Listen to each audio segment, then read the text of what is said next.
ಸ್ತನದ ಗಾತ್ರ ಹೆಚ್ಚಿಸಲು ಸಾಧ್ಯನಾ?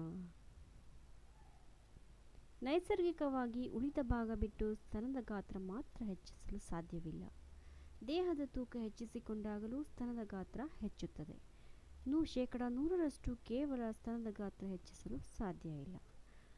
ಬಾದಾಮಿ ಎಣ್ಣೆ ಮತ್ತು ಮೆಂತೆ ಎಣ್ಣೆಯಿಂದ ಪ್ರತಿದಿನ 10 ರಿಂದ 15 ನಿಮಿಷ ವೃತ್ತಾಕಾರವಾಗಿ ಮಸಾಜು ಮಾಡಬೇಕು. ಆಹಾರದಲ್ಲಿ ಪಪ್ಪಾಯ ಹಣ್ಣು ವಾರದಲ್ಲಿ 4 ದಿನ ಸೇವಿಸಿ. ಮೊಸರು 1 ಕಪ್ ಮತ್ತು ಚೀಸ್ ವಾರದಲ್ಲಿ 5 ದಿನ ಸೇವಿಸಿ. ಪ್ರತಿದಿನ ಬೆಳಗ್ಗೆ ನೆನೆ ಹಾಕಿದ ಮೆಂತೆ ನೀರನ್ನು 1 ಲೋಟ ಕುಡಿಯಿರಿ. ಸ್ತನಕ್ಕೆ ಸಂಬಂಧಿಸಿದ ವ್ಯಾಯಾಮ ಪ್ರತಿನಿತ್ಯ ಮಾಡಿ. ಜೊತೆಗೆ ಅಗಸೆ ಬೀಜ ಪ್ರತಿನಿತ್ಯ ಉಪಯೋಗಿಸಿ. ಈ ತಪ್ಪುಗಳನ್ನು ಮಾಡಲೇಬೇಡಿ.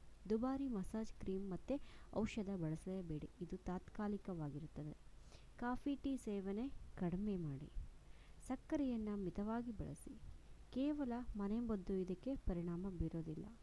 ಜೊತೆಗೆ ಅನಗತ್ಯ ತೂಕವನ್ನು ಏರಿಕೆ ಮಾಡ್ಕೋಬೇಡಿ.